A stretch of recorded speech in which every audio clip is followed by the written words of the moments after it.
ಈಗ ಯಾವುದೇ ಒಂದು ನಮ್ದು ಮೀಸಲಾತಿ ನಿಯಮಗಳಂತೇಳಿದೆ. ಈ ಮೀಸಲಾತಿ ನಿಯಮಗಳಲ್ಲಿ ಯಾವುದೇ ಸಂಸ್ಥೆಗಳಲ್ಲಿ ಅಂದ್ರೆ ಎಜುಕೇಶನ್ ಸಂಸ್ಥೆಗಳಲ್ಲಿ 17% ಪರಿಶಿಷ್ಟ ಜಾತಿಯವರಿಗೆ ಮತ್ತು 3% ಪರಿಶಿಷ್ಟ ವರ್ಗದವರಿಗೆ ಇದು ಬೋಧಕ ಅಥವಾ ಬೋಧಕೇತರ ಸಿಬ್ಬಂದಿಯಾಗಿ ನೇಮಕ ಮಾಡಬೇಕ ಎನ್ನುವಂಥದ್ದು ಅದು ಮೀಸಲಾತಿಯ ನಿಯಮಗಳು.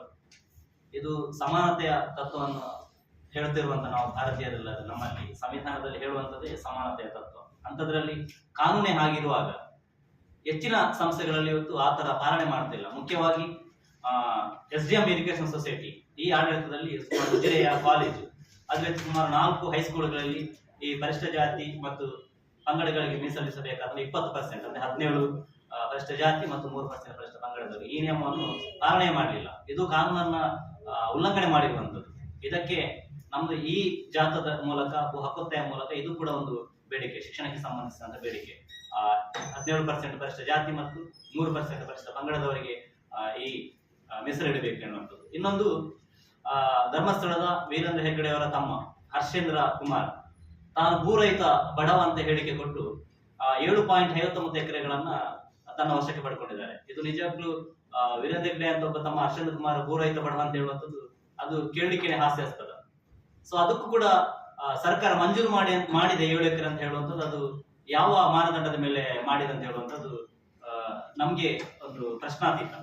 ಹಾಗಾಗಿ ಈ ಭೂಮಿಯನ್ನ DC ಅವರು ರದ್ದುಗೊಳಿಸಿ ಇದನ್ನು ಯಾರು ಅರ್ಹರಿದ್ದಾರೆ, ದಲಿತರಿಗೆ ಅಥವಾ ಶೋಷಿತರಿಗೆ, ಯಾರು ಭೂಮಿ ಇಲ್ಲದವರಿದ್ದಾರೆ ಅವರಿಗೆ ಹಂಚಬೇಕು ಎನ್ನುವಂಥದ್ದು ನಮ್ಮ ಈ ಜಾತದ ಮೂಲಕ ಬೇಡಿಕೆ.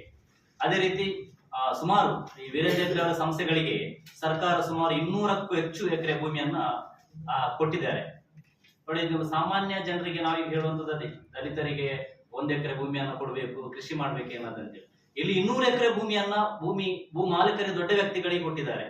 ಸೊ ಇದನ್ನ ರದ್ದುಗೊಳಿಸಿ, ಯಾಕಂದ್ರೆ ಒಂದು ಉದ್ದೇಶಕ್ಕಾಗಿ ಕೇಳಿಕೊಂಡದ್ದು, ಬಟ್ ಆ ಉದ್ದೇಶಕ್ಕೆ ಅದು ಬಳಕೆ ಆಗಿಲ್ಲ. ಯಾವುದೋ ಒಂದು ಉದ್ದೇಶಕ್ಕೆ ಭೂಮಿ ಕೇಳುದು, ಅಲ್ಲಿ ಬಳಕೆ ಬೇರೆ. ಯಾಕಂದ್ರೆ ಅಲ್ಲಿ ವ್ಯಾಪಾರ, ಈ ಹಣ ಮಾಡುವ ಉದ್ದೇಶ ಇರ್ತದೆ. ಹಾಗಾಗಿ ಈ ಭೂಮಿಯನ್ನ ಪರಿಶೀಲಿಸಿ DC ಆಗಿರ್ಬೋದು ಅಥವಾ ತಹಶೀಲ್ದಾರ್ ಪರಿಶೀಲಿಸಿ ಈ ಭೂಮಿಯನ್ನ ಅರ್ಹ ಫಲಾನುಭವಿಗಳಿಗೆ ನೀಡಬೇಕೆನ್ನುವಂಥದ್ದು ನಮ್ಮ ಈ ವಾದ.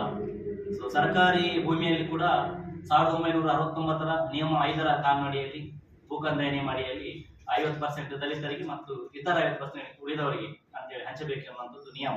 ಸೊ ಇದನ್ನು ಕಡ್ಡಾಯವಾಗಿ ಪಾಲನೆ ಮಾಡಬೇಕು.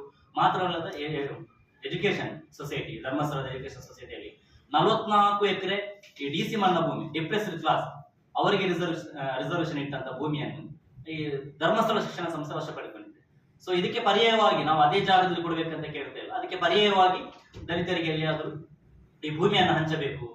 ಒಟ್ಟಿನಲ್ಲಿ ಸಮಗ್ರವಾಗಿ ಕಾನೂನು ರೀತಿಯಲ್ಲಿ ಎಲ್ಲರಿಗೂ ಕೂಡ ಯಾರಿಗೆ ನಿಜವಾಗಿ ಫಲಾನುಭವಿಗಳಿದ್ದಾರೆ ಅವರಿಗೆ ಹಂಚಬೇಕೆನ್ನುವಂಥದ್ದು ನಮ್ಮ ಈ ಹಕ್ಕೊತ್ತಾಯ. 23/12/2023 ಮಂಗಳವಾರದ ನಡೆಯುವಂತಹ ಈ ಭೂ ಹಕ್ಕೊತ್ತಾಯ ಜಾಥಾದ ಮೇನ್ ಉದ್ದೇಶ. ನಮ್ಮ ಈ ಬೇಡಿಕೆಗಳನ್ನ ನಾವು ಅಲ್ಲಿ ಸಲ್ಲಿಸಲಿಕ್ಕೆ